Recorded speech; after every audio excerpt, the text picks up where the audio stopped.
Hello guys, आज मैं आ चुका हूँ एक और धमाकेदार वीडियो के साथ जिस चैप्टर का नाम है प्लांट ग्रोथ और डेवलपमेंट। तो ये 11वीं का one of the most confusing chapters है जो कि जिस पे क्वेश्चंस आते ही आते हैं। तो आज मैं इसे इजीली समझा दूंगा आपको। तो चलिए इसे शुरू करते हैं। तो पहले क्या कह रहे हैं, डेवलपमेंट सम है दो प्रोसेसेस का, ग्रोथ का और डिफरेंशिएशन का। डेवलपमेंट कैसे हो रही है, जब ग्रोथ हो रही हो और डिफरेंशिएशन हो रही हो। तो हम डिफरेंशिएशन के बारे में भी आगे पढ़ेंगे, ठीक है। तो ये ज़रूरी है और सफिशिएंट कि जानना कि जो डेवलपमेंट है ना एक मेच्योर प्लांट की जाइगोट से, वो एक highly ordered succession of events रखती है।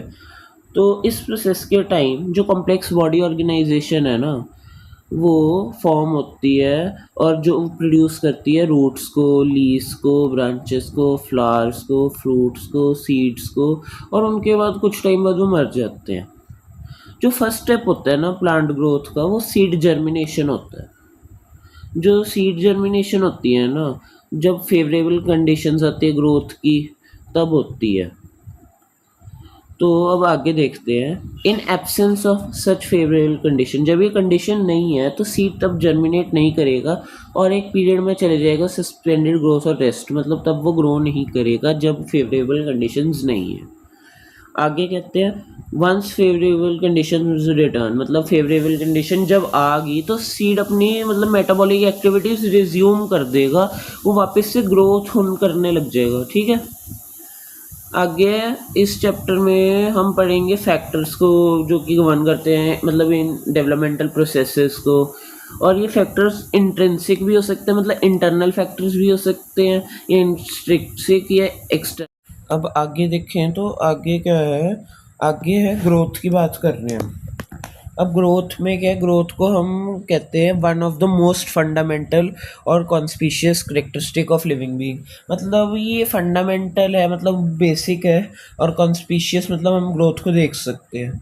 तो ग्रोथ क्या है, अब ग्रोथ को अगर हम डिफाइन करें तो वो एक इरिवर्सिबल, ये याद रखना क्वेश्चन आता है कि प्लांट ग्रोथ रिवर्सिबल होती है, नहीं, वो इरिवर्सिबल होती है।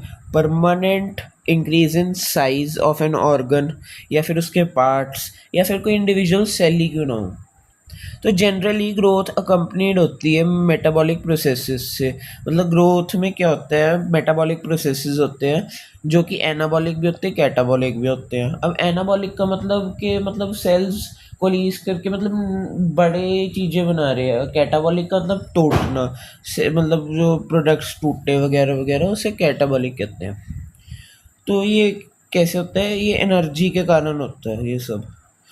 तो अगर फॉर एग्जांपल हम देखें तो जैसे अगर लीफ एक्सपेंशन हो रही है, उसे हम ग्रोथ बोलेंगे। तो अब यहाँ पे एक क्वेश्चन पूछा है कि क्या swelling of peace of would को हम ग्रोथ बोलेंगे जब वो वाटर में प्लेस हो। तो इसका आंसर है नहीं, ठीक है। क्यों, क्योंकि वो रिवर्सिबल है। अगर एक बार पानी में डाल तो वो स्वेल हो जाएगी, बट अगर उसे पानी से निकाल तो अनस्वेल हो जाएगी, जिससे वो रिवर्सिबल होगी, इसलिए हम उसे ग्रोथ नहीं बोलेंगे, ठीक है। तो अगर यहाँ पे एक डायग्राम है, ये देखें तो ये इससे भी लेबलिंग आती है। क्या कैसे, ये कॉटिलेडन है, ये हाइपोकोटाइल, ये सीड कोड जब वो ग्रो हो गया, और एक एपिकोटाइल हुक है, ये बहुत इंपॉर्टेंट, ये आती है majority of times. Cotyledons, epicotyl ऊपर वाला पार्ट, हाइपोकोटाइल नीचे वाला पार्ट, ठीक है। अब इसके बाद हम देखते हैं प्लांट ग्रोथ इनडिटर्मिनेट होती है। अब प्लांट ग्रोथ यूनिक होती है क्योंकि प्लांट ना अपनी कैपेसिटी को रिटेन करके रखते हैं अनलिमिटेड ग्रोथ की। इनकी अनलिमिटेड ग्रोथ होती है थ्रू आउट देयर लाइफ। इस एबिलिटी ऑफ प्लांट को due to presence of meristem, अब याद रखना मेरिस्टेम के कारण अनलिमिटेड ग्रोथ हो रही है। अब मेरिस्टेम कई लोकेशंस पे प्रेजेंट होता है। जो सेल होते हैं ना मेरिस्टेम के, उनके पास कैपेसिटी होती है डिवाइड करने की और सेल्फ परपेचुएट करने की। तो अब जो इनका प्रोडक्ट होता है ना, वो कई टाइम कुछ टाइम बाद अपनी कैपेसिटी डिवाइड करने की लूज़ कर देता है, और ये सेल्स प्लांट बॉडी को बनाते हैं। तो अब जो फॉर्म ऑफ ग्रोथ जहाँ पे नए सेल्स हमेशा ऐड होते रहते हैं प्लांट बॉडी से मेरिस्टेम की एक्टिविटी के कारण, उसे हम ओपन फॉर्म ऑफ ग्रोथ कहते हैं। Very very important. ठीक है। आगे अब यहाँ पे रूट एपिकल मेरिस्टेम और शूट एपिकल मेरिस्टेम की बात हो रही है। तो ये कह रहे हैं कि रिस्पॉन्सिबल होते हैं प्राइमरी ग्रोथ के लिए और प्रिंसिपली कंट्रीब्यूट करते हैं इलोंगेशन, प्लांट की लंबाई के लिए अलोंग देयर एक्सिस। तो डाइकॉट प्लांट्स में और जिम्नोस्पर्म्स में जो लेटरल मेरिस्टेम होते हैं ना, वेस्कुलर कैम्बियम, कॉर्क कैम्बियम, ये बाद में आते हैं। मतलब इनमें क्यों? क्योंकि मतलब ये सेकेंडरी ग्रोथ होती है इनमें। ठीक है। तो आगे क्या है, ये जो मेरिस्टेम होते हैं ना, जो कि गर्थ में मतलब विड्थ में इंक्रीज करते हैं ऑर्गन्स की, जहाँ पे ये एक्टिव होते हैं, तो उससे हम सेकेंडरी ग्रोथ कहते हैं प्लांट की।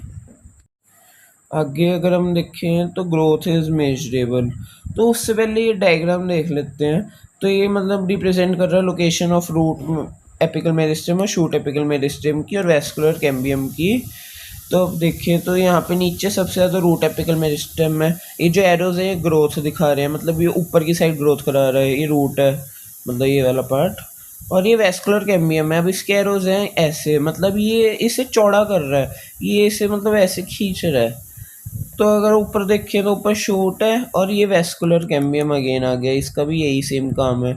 और शूट एपिकल मेरिस्टेम देखे जो कि टॉप पे है, वो मतलब नीचे से मतलब ऐसे ग्रो करवा रहे हैं यहाँ पे। ठीक है। तो अब देखते हैं ग्रोथ इज मेजरेबल। तो ग्रोथ जो सेलुलर लेवल पे होती है ना, वो कैसे होती है? वो increase in amount of protoplasm, मतलब जो सेल के अंदर लिविंग मटेरियल होता है ना, उसे प्रोटोप्लाज्म बोलते हैं। तो प्रोटोप्लाज्म का इंक्रीज होना, तो जो since increase in protoplasm difficult होता है मेजर करना। अब सीधा सेल के प्रोटोप्लाज्म का वो तो नहीं मेजर कर सकते ना कितना बड़ा, तो हम मेजर करते हैं क्वांटिटी को विच इज़ मोर और लेस प्रोपोर्शनल टू इट। तो हम ऐसी क्वांटिटी को मेजर करते हैं जो प्रोटोप्लाज्म की प्रोपोर्शनल है। तो growth is there for measured by variety of parameters. अलग अलग तरीकों से हम ग्रोथ को मेजर करते हैं। जैसे कि देखिए तो increase in fresh weight, dry weight, length, area, volume, cell number. अब हम मेज की बात करते हैं कि यहाँ पे लिखे one single maize root apical meristem, एक मेरिस्टेम की बात हो रही है, वो give rise to more than 17,500 new cells per hour. मतलब एक मेरिस्टेम का सेल एक घंटे में मतलब 17,500 नए सेल्स बना पा रहा है मेज का।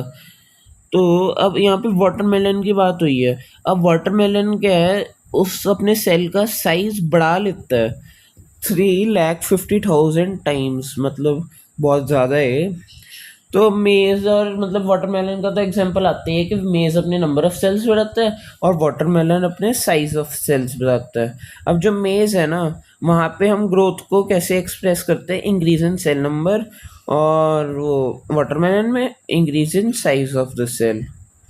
तो अगर हम यहाँ पे पोलन ट्यूब की बात करें कि पोलन ट्यूब को मेजर करते हैं हम लेंथ की टर्म्स में, और अगर हमने लीफ की ग्रोथ को देखना है तो हम सरफेस एरिया से मेजर करते हैं। ठीक है।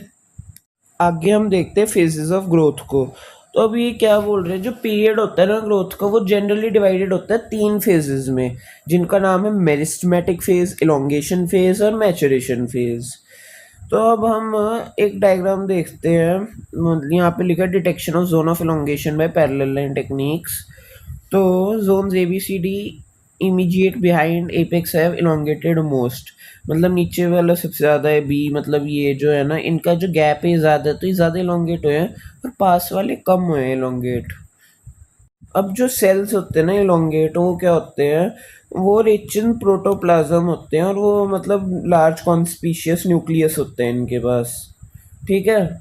और ये जो सेल वॉल्स होती है ना, ये प्राइमरी होती है नेचर में, थिन होती हैं, सेलुलोसिक होती हैं, इनके बहुत ज़्यादा प्लाज्मोडेस्मेटल कनेक्शंस होते हैं। और जो सेल्स प्रॉक्सिमल होते हैं ना, just next away from the tip to the meristematic zone, वो फेज ऑफ इलोंगेशन को दिखाते हैं। और increase vacuolation, cell enlargement, new cell wall deposition, और ये करेक्टरिस्टिक हैं किसके, of the cells in this phase, मतलब इलोंगेशन वाले सेल्स में ये करेक्टरिस्टिक है। ठीक है। अगर अब हम इलोंगेशन से भी दूर देखें, मतलब proximal to the elongation region. तो एक रीजन होता है जहाँ पे मैचुरेशन बोलते हैं, मतलब रीजन ऑफ मैचुरेशन बोलते हैं, और यहाँ पे cells of this zone attain their maximum size in terms of wall thickening और प्रोटोप्लाज्मिक मॉडिफिकेशंस। आगे क्या है, आगे है ग्रोथ रेट्स। जो increase growth per unit time होती है ना, उसे हम ग्रोथ रेट बोलते हैं, मतलब ग्रोथ डिवाइडेड बाय टाइम। तो दस rate of growth can be express mathematically, हम इसे मैथमेटिकली एक्सप्रेस कर सकते हैं। और एक ऑर्गेनिज्म या उसका part of organism can produce more cells in a variety of ways, मतलब वो अलग अलग तरीके से मतलब सेल्स प्रोड्यूस कर सकते हैं, वो हम देखते हैं कैसे। तो the growth rate shows an increase that may be arithmetic या ज्योमेट्रिकल। अब इनके बारे में पढ़ते हैं। तो अरिथमेटिक ग्रोथ में क्या होता है, माइटोटिक सेल डिवीजन के बाद सिर्फ एक ही मतलब डॉटर सेल कंटिन्यू करती है डिवाइड करने को, वाइल जो दूसरी होती है ना वो मैच्योर हो जाती है और वो डिवाइड नहीं करती।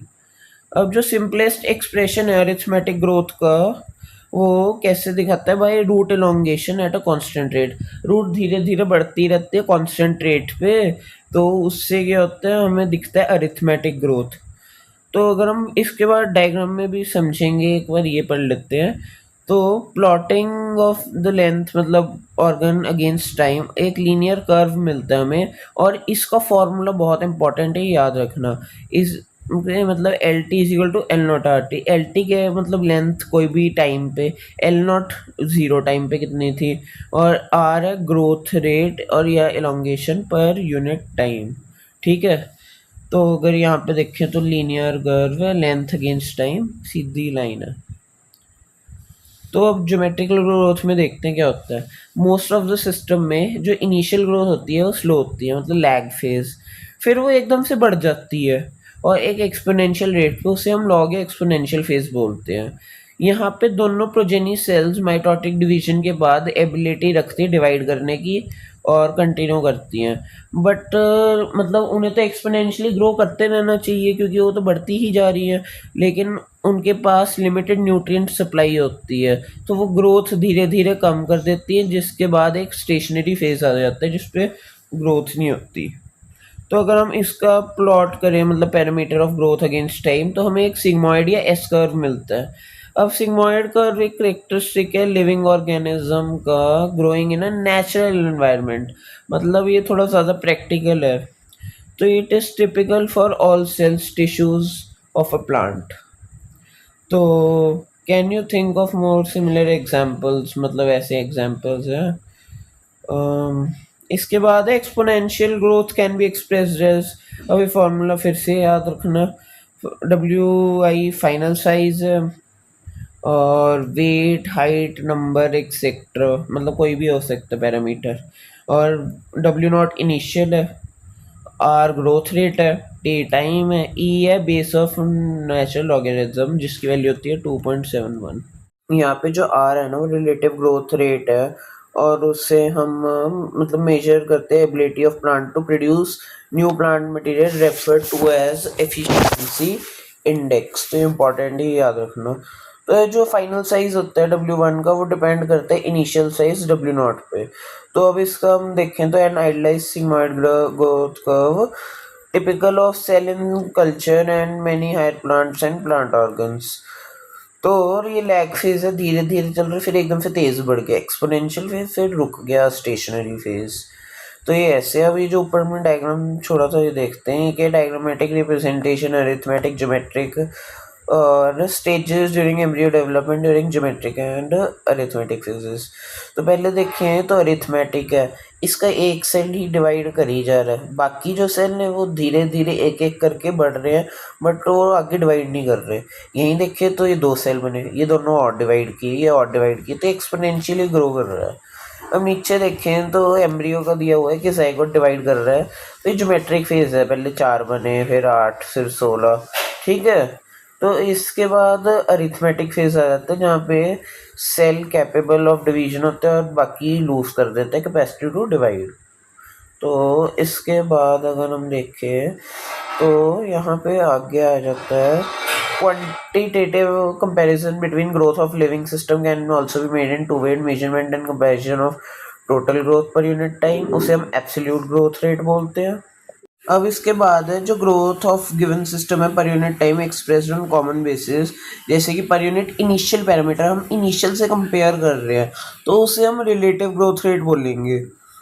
तो अब अगर फिगर 15.7 में देखें तो दो लीज ए और बी और जिनके डिफरेंट साइजेस हैं but shows absolute increase in area in in the given time to leaves A1 and B1। तो अब रिलेटिव ग्रोथ और एब्सोल्यूट अगर हम देखें तो both leaves A and B have increase the area by 5 centimetre square at a given time to produce A1 and B1। तो दोनों का मतलब एब्सोल्यूट ग्रोथ रेट तो सेम है क्योंकि 5 बढ़ा, बट अगर हम रिलेटिव ग्रोथ रेट देखें तो ए का काफ़ी ज़्यादा है ना, क्योंकि ये पहले छोटा था बट वो अब ऑलमोस्ट उसके डबल साइज का हो गया। इसमें देखिए तो काफ़ी कम गैप आया है, तो इसका रिलेटिव तो बहुत कम है बट ए वाले का ज़्यादा है रिलेटिव ग्रोथ रेट। अब यहाँ पे आगे कह रहे हैं कंडीशंस क्या है ग्रोथ की।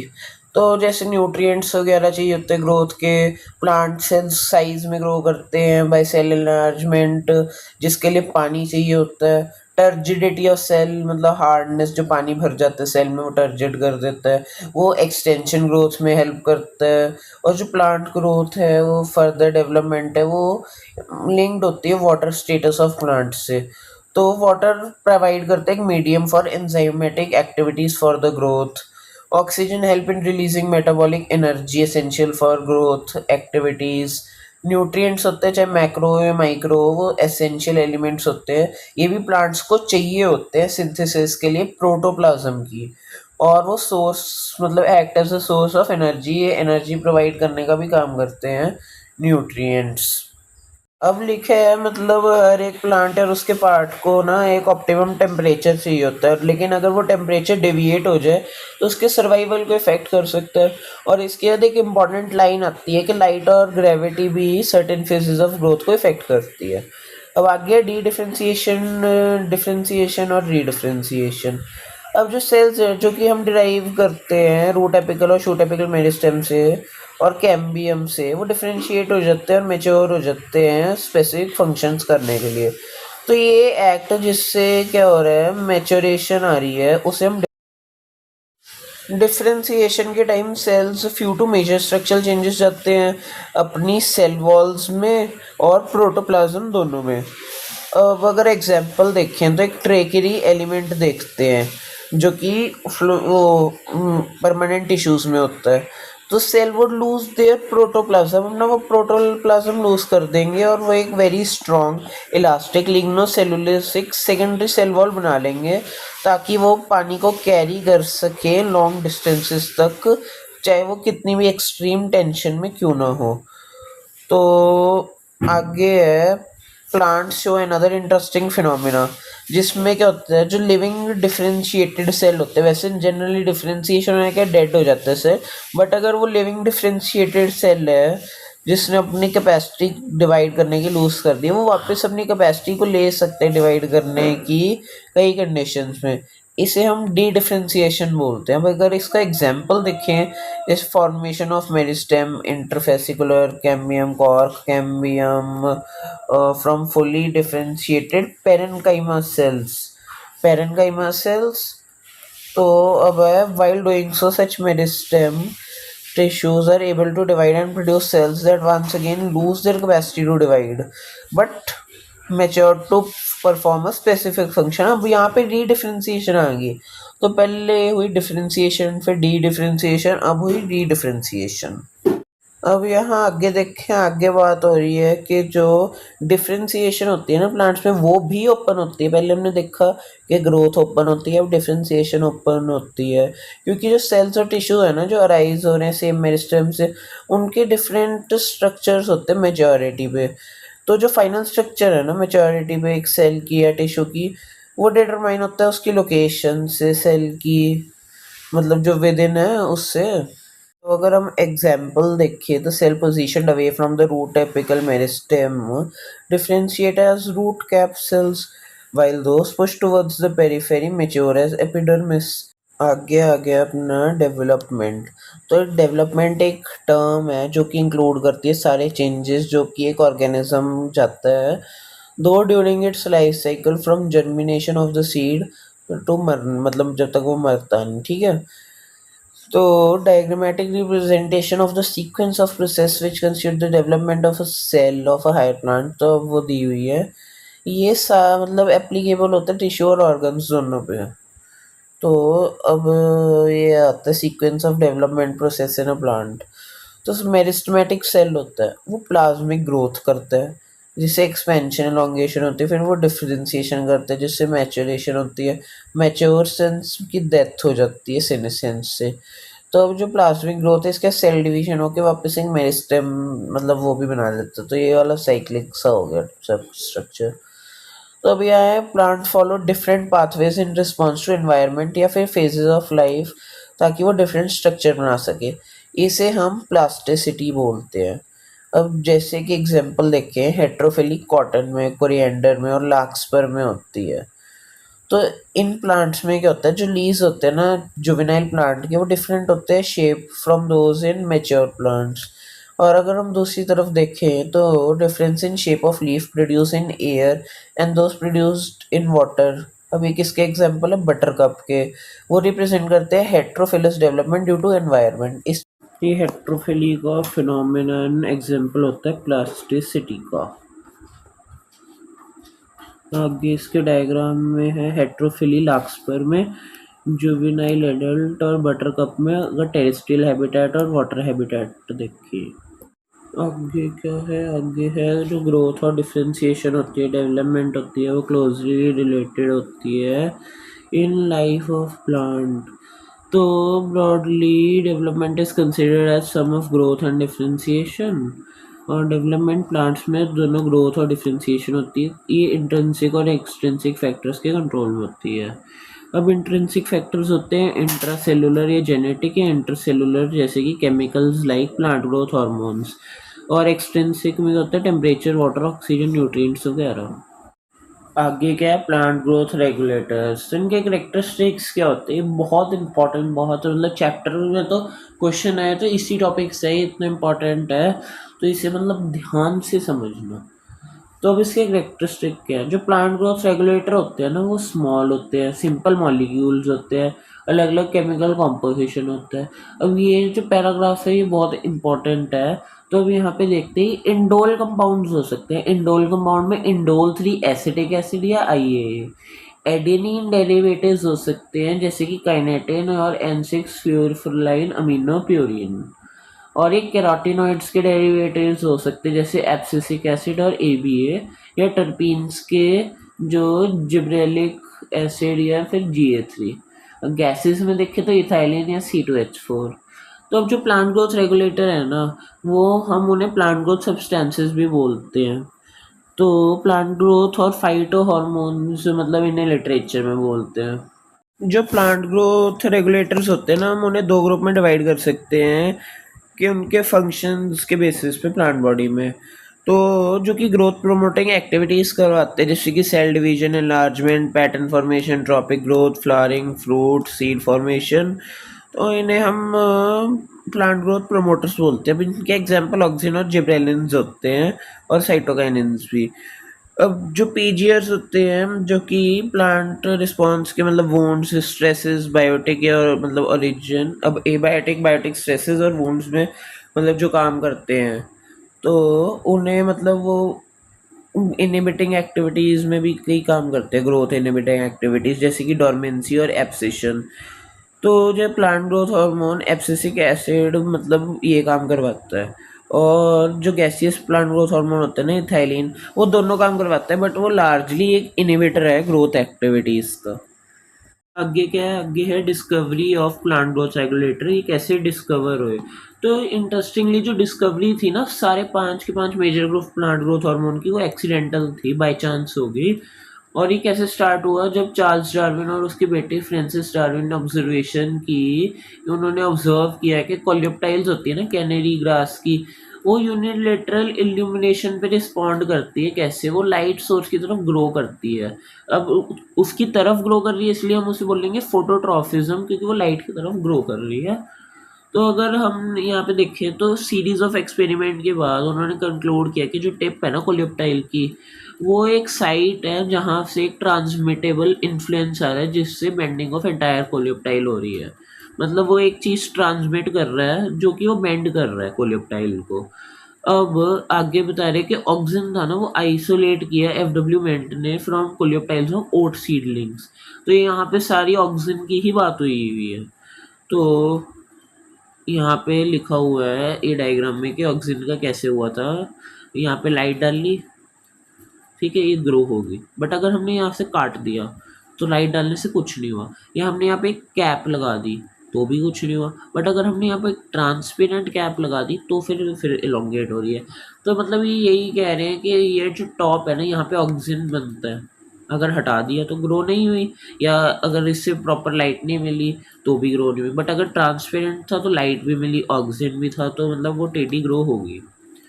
ठीक है, इसके बाद क्या है, the Bakane foolish seedling disease. ये राइस सीडलिंग्स का था जो कि एक फंगल पैथोजन से हो रहा था, जिब्रेला फ्यूजिकोक्यूरिया। तो जो ई कुरोसावा थे ना 1926 में, उन्होंने रिपोर्ट किया parents of symptoms of this disease in rice seedlings, जब उन्हें हमने कैसे ट्रीट किया, स्टेराइल फिल्ट्रेट्स ऑफ फंगस से। जो एक्टिव सब्सटेंसेस है ना उन्हें हमने बाद में देखा कि वो क्या थे, वो थे जिब्रेलिक एसिड। तो ये पैराग्राफ हो गया जिब्रेलिक एसिड के। आगे एफ स्कूग और उसके कोवर्कर्स ने ऑब्जर्व किया कि जो इंटरनोडल सेगमेंट्स है ना टोबैको स्टेम के, जो कैलस है मास ऑफ अनडिफरेंशिएटेड सेल का, वो पॉलीफ्रेट हो रहा है जब हम ऑक्सीजन के साथ, in addition to auxin the nutrient medium was supplemented with one of the following. मतलब ऑक्सीजन के साथ हमने या तो एक्सट्रैक्ट ऑफ वेस्कुलर टिश्यू डाला, या फिर यीस्ट एक्सट्रैक्ट डाला, या फिर कोकोनट मिल्क और डीएनए डाला। ठीक है, तो अब यहाँ पे ना साइटोकाइनिन की बात हो रही है। तो यहाँ पे कह रहे हैं कि मिलर एट ऑल ने 1955 में आइडेंटिफाई किया और क्रिस्टलाइज के साइटोकाइनिन प्रोमोटिंग एक्टिव सब्सटेंसेस को, जिन्हें हमने टर्म किया काइनेटिन। ठीक है, साइटोकाइनेसिस मतलब सेल डिवीजन। आगे क्या कह रहे हैं कि मिड 1960s के टाइम पे 3 इंडिपेंडेंट रिसर्चर थे। तो उन्होंने क्या किया, रिपोर्ट किया प्योरिफिकेशन और केमिकल करेक्टराइजेशन ऑफ 3 डिफरेंट तरह के इनहिबिटर्स। उन्होंने तीनों ने अलग अलग नाम रखा उनका, इनहिबिटर बी, एब्सिशन 2 और डॉर्मिन। तो लेटर ऑल मतलब ये जो तीनों थे ना वो सेम ही निकले, और इसका नाम हमने रख दिया एब्सिसिक एसिड। इसके बाद क्या है, एच एस कजन्स 1910 में कंफर्म किया release of volatile substance from ripened oranges, जो कि हेस्टन कर देते ripening of stored unripened bananas को। और बाद में इस वोलेटाइल सब्सटेंस को हमने इथाइलिन का, जो कि एक गैसियस प्लांट ग्रोथ रेगुलेटर है। अब हम पढ़ेंगे physiological effect of plant growth regulator. तो सबसे पहला है ऑक्सिन्स। अब ऑक्सिन को ग्रीक वर्ड से लिया हुआ है जिसका नाम है ऑक्सीन, जिसका मतलब है टू ग्रो, और ये सबसे पहले ह्यूमन यूरिन से निकाला गया था। तो जो ऑक्सीजन है ना वो अप्लाई होता है इंडोल 3 एसिटिक एसिड को, जिसके बारे में हमने पहले पढ़ा था, और other natural and synthetic compounds having certain growth regulating properties. तो ये जनरली प्रोड्यूस होते हैं ग्रोइंग एपिसिस पे, मतलब टॉप पे, स्टेम्स की, रूट्स की, जहाँ से माइग्रेट हो जाते हैं टू द रीजन्स जहाँ पे उन्होंने। तो जो ऑक्सीजन है ना जैसे कि IA, इंडोल ब्यूटाइरिक एसिड, तो ये प्लांट से आइसोलेट हुए हैं। ठीक है, अब जो Na है, नेफ्थलीन एसिटिक एसिड, या फिर 2,4-D, 2,4-डाइक्लोरोफिनॉक्सी एसिटिक। ठीक है, अब ये क्या है, ये सिंथेटिक ऑक्सीजन है, ये नेचुरली प्लांट से हमने नहीं लिए। तो जो ऑक्सीजन होते हैं ना ये ज़्यादातर यूज़ होते हैं एग्रीकल्चर और हॉर्टिकल्चर प्रैक्टिसेस में। तो ये क्या करते हैं, ये हेल्प करते हैं रूट को इनिशिएट करने में। अभी ये याद रखना, ये यहाँ से इंपॉर्टेंट पॉइंट्स आने शुरू हो जाते हैं कि क्या काम करते हैं। अभी 500 रेगुलेटर में ये सब याद रखने वाले पॉइंट्स हैं। ये इनिशिएट कराते हैं रूटिंग्स को, किस में, स्टेम की कटिंग्स में। जो हम स्टेम को काट देते हैं ना उसमें रूटिंग्स वो लाते हैं। मतलब अगर ये स्टेम है इसे तोड़ दिया और नई स्टेम में न्यू रूट्स बनाने का काम ये करता है। और ये जो एप्लीकेशन है मैंने बताई ना, ये किस में यूज़ होती है, प्लांट की प्रोपगेशन में, नए प्लांट्स लगाने में, इसलिए मतलब ये ऑक्सीजन हेल्पफुल है। और ये ना फ्लावरिंग भी प्रमोट करता है, किस में, पाइन में, ये भी याद रखना। और ये क्या कराता है, prevent fruit and leaf drop, मतलब ये फ्रूट या लीफ को गिरने नहीं देता अर्ली स्टेज पे, लेकिन वो प्रमोट करता है abscission of older mature leaves and fruit. मतलब ये कहना चाहते हैं हम कि अर्ली स्टेजेस पे उन्हें गिरने तो देगा नहीं फ्रूट लीफ को, लेकिन जब ये बड़े हो जाएंगे ना तब उनको मारने का काम भी ऑक्सीजन ही करता है। अब आगे क्या कह रहे हैं, most of the higher plants में जो ग्रोइंग एपिकल बड है ना वो इनहिबिट करती है growth of lateral axillary buds को। तो इस फिनोमिना को हम एपिकल डोमिनेंस बोलते हैं। जैसे अगर ये ब्रांच है, इसकी ऊपर वाली बर्ड्स है, ये साइड वाली बर्ड्स को ग्रो नहीं होने देंगी, तो इसे हम एपिकल डोमिनेंस बोलते हैं। तो अगर हम शूट टिप्स रिमूव कर दें जहाँ पे ऑक्सीजन होता है, और इसे हम डीकैपेसिटेशन बोलते हैं, तो इससे क्या होता है कि ऑक्सीजन तो हट गया, तो इससे लेटरल रूट्स मतलब लेटरल बर्ड्स ग्रो करने लग जाती हैं। ठीक है, तो ये वाइडली यूज होता है एप्लीकेशन ऑफ टी प्लांटेशन में, हेज मेकिंग में। Can you explain why? अब मैं अगर बताऊँ ना, वैसे तो टी प्लांटेशन में क्या होता है, अगर ये टी प्लांटेशन है ना, जो टॉप की लीव्स होती है ना हमेशा वही टी बनाने में यूज होती हैं। तो अगर ऑक्सीजन तो टॉप में होता है तो साइड वाली तो ग्रो होंगी नहीं, बट अगर ऑक्सीजन नहीं है तो फिर क्या होगा, ऊपर 3 लीव्स ग्रो कर जाएंगी, यहाँ से अलग ब्रांच निकलेगी, यहाँ से 3 लीव्स ऐसे। तो ये टी प्लांटेशन में हेल्प कर रहा है।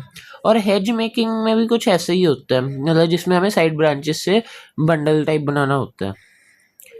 तो आगे देखें, ऑक्सीजन क्या कर सकते हैं, वो पार्थिनोकार्पी इंड्यूस कर सकते हैं टमाटोज में। पार्थिनोकार्पी क्या होता है, वो फ्रूट बनाते हैं जिनमें सीड्स नहीं होते, पार्थिनोकार्पिक फ्रूट्स होते हैं, तो ये पार्थिनोकार्पी टोमेटोज में करते हैं।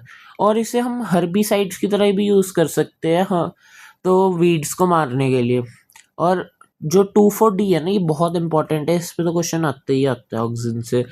तो ये वाइडली यूज होते हैं किल डाइकॉट वीड्स को, डाइकॉट वीड्स, क्योंकि ये मोनोकॉट प्लांट को अफेक्ट नहीं करते। कौन? 2,4-D।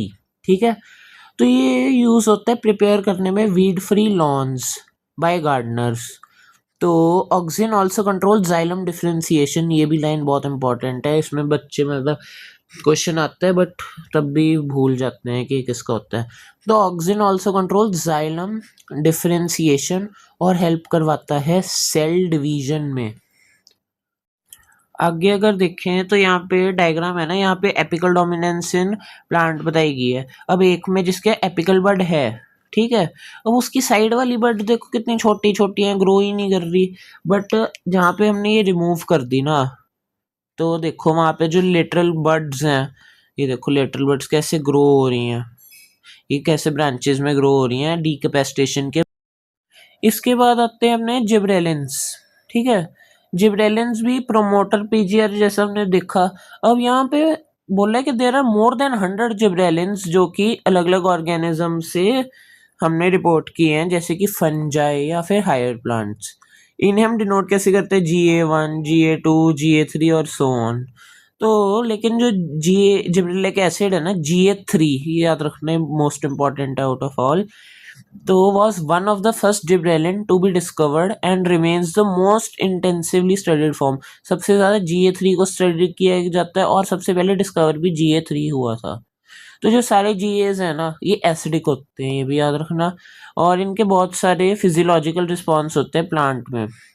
तो ये क्या करते हैं, ये करते हैं increase in length of axis, मतलब ये ना क्या करते हैं, इनकी एबिलिटी होती है जिससे लेंथ ऑफ एक्सिस को बढ़ा देते हैं। और ये किस में यूज होती है लेंथ ऑफ एक्सिस बढ़ाने की एबिलिटी के, इंक्रीज करना लेंथ ऑफ ग्रेप स्टॉक्स में। मतलब ये जो ग्रेप्स की स्टॉक्स है ना, ये जिब्रेलिन्स इन्हें इंक्रीज कर देते हैं। अब जो जिब्रेलिन्स हैं वो फ्रूट्स जैसे कि एप्पल को इलोंगेट करने में हेल्प करते हैं और उसकी शेप को भी इम्प्रूव करते हैं। ये सीनेसेंस को डिले करते हैं। और ये मतलब अगर जैसे पेड़ है, ठीक है, उस पे आप मतलब फ्रूट के ऊपर जिब्रेलिन छिड़क दो तो वो क्या करेगा, ठीक है, वो करेगा कि उसकी जो वो है ना पेड़ पे रहने की, मतलब ज़्यादा टाइम तक वो पेड़ पे रह सकते हैं। ये आगे यहाँ पे लिखा हुआ है कि जो fruits can be left on the tree longer, ताकि उनका मार्केट पीरियड बढ़ जाए। और GA3 को हम यूज़ कर सकते हैं स्पीड अप माल्टिंग प्रोसेस करने में। माल्टिंग प्रोसेस किस में यूज़ होता है, ब्रूइंग इंडस्ट्री में यूज़ होता है। आगे क्या है, आगे कह रहे हैं कि शुगर केन ना स्टोर करता है कार्बोहाइड्रेट्स को एज शुगर उनकी स्टेम्स में। तो अगर हम स्प्रे करेंगे शुगर केन क्रॉप पे जिब्रेलिन्स, तो उनकी जो लेंथ है ना किसकी स्टेम की, वो इंक्रीज हो जाएगी, एज मतलब वो यील्ड देगी एज मच एज 20 टन्स पर एकड़। ठीक है। तो अगर हम स्प्रे करेंगे जुवेनाइल कॉनिफर्स को जिब्रेलिक एसिड जीएस से, तो हेस्टन कर देगा उनका मेच्योरिटी पीरियड, और जिससे क्या होगा अर्ली सीड प्रोडक्शन। और जिब्रेलिन्स है ना वो बोल्टिंग भी करते हैं, मतलब इंटरनोड को इलोंगेट कर देते हैं फ्लावरिंग से प्रायर। ठीक है। तो किस में, बीट में, कैबेजेस में, और मैनी प्लांट्स जिनका रोजेट हैबिटेट है। ठीक है। आगे अपना एक और इम्पोर्टेंट प्लांट ग्रोथ हार्मोन आता है जिसका नाम है साइटोकाइनेंस। साइटोकाइनेंस का स्पेसिफिक इफेक्ट होता है साइटोकाइनेसिस यानी कि सेल डिवीजन पे, और ये डिस्कवर हुए थे एस काइनेटिन, एक मॉडिफाइड फॉर्म एडेनिन की या प्यूरिन की। हमने पहले भी देखा था कि एडेनिन डेरिवेटिव होते हैं। तो किससे, from autoclaved herring sperm DNA. तो ये ऑटोक्लेव्ड हेरिंग है, उसके स्पर्म के डीएनए से हमने काइनेटिन को निकाला। अब kinetin does not occur naturally in plants. ठीक है। तो search for natural substances with kinetin cytokinin like activities led to isolation of zeatin. तो अब जिएटिन आ गया, कहाँ से मिला, कॉर्न कर्नल से मिला और कोकोनट मिल्क से मिला। ठीक है। अब जियाटिन की डिस्कवरी के बाद हमें नेचुरली अकरिंग साइटोकाइनेंस काफ़ी मिलने लग गए, और कई सिंथेटिक कंपाउंड्स जिनके सेल डिवीजन प्रमोटिंग एक्टिविटी है हमें वो भी मिले।